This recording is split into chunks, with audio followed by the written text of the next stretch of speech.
La voie du véritable pardon du pasteur Masolo Tchounassi. Chapitre 8. La place de la confiance dans le pardon. Nous avons déjà parcouru l'épreuve de la confiance dans le pardon. Grand A, à pardonner et ne plus avoir confiance. Petit 1, l'exemple de l'offenseur à qui on pardonne et contre qui on n'a aucune rancune, colère et haine.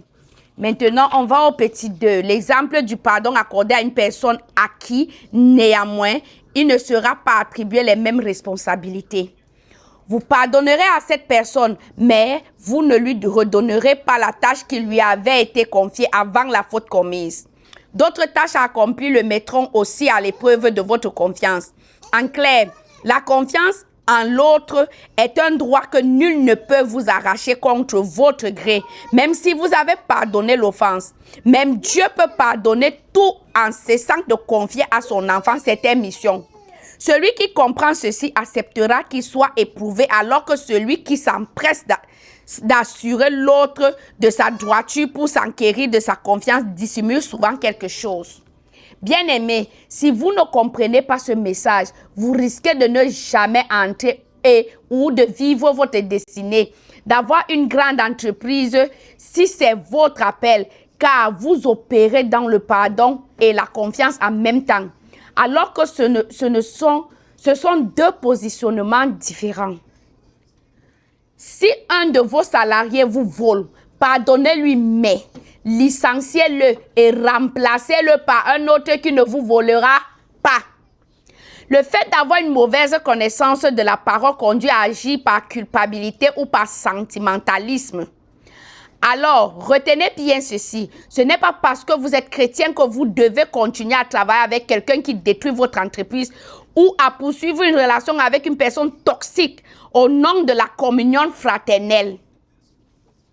Si vous faites ainsi, vous mettez en péril votre affaire. De fait, même si vous pouvez accorder votre pardon à celui qui vous a fait du tort, cela ne vous oblige pas à lui faire confiance.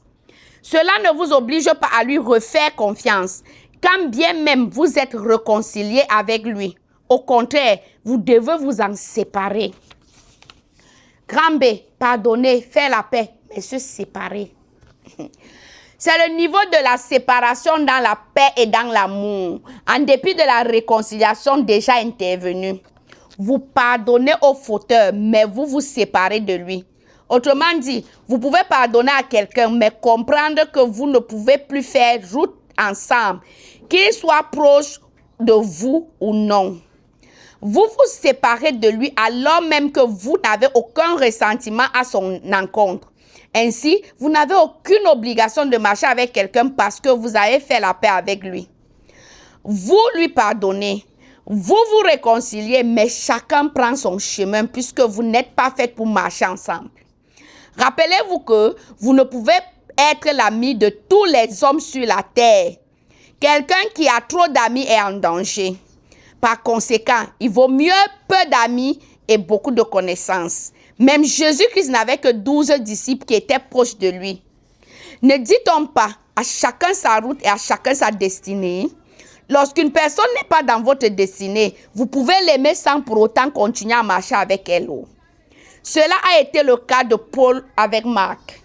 Actes chapitre 15, verset 37 à 38. Cela a été le cas de Jacob avec Ésaü. Il y avait de la haine entre eux à cause de l'usurpation du droit d'aînesse et de la bénédiction d'Isaü par son frère Jacob, qui signifie supplante. C'est bien des années plus tard qu'ils se sont pardonnés lorsqu'ils se sont retrouvés et réconciliés. Cependant, lorsqu'Isaü demanda à Jacob de marcher avec lui, ce dernier a refusé, tout simplement parce que leur destinée n'était pas les mêmes. Genèse chapitre 33, le verset 12 à 16. La prophétie n'a-t-elle pas dit que Jacob sera plus grand qu'Ésaü? Genèse chapitre 25, le verset 23. Dieu a voulu qu'il n'y ait aucun problème entre les deux frères et par-dessus tout, que la paix soit dans celui qui deviendra Israël, donc Jacob.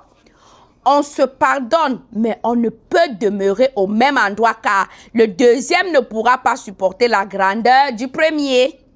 Et ne vous méprenez pas. ceci n'est pas de la haine, mais de la sagesse.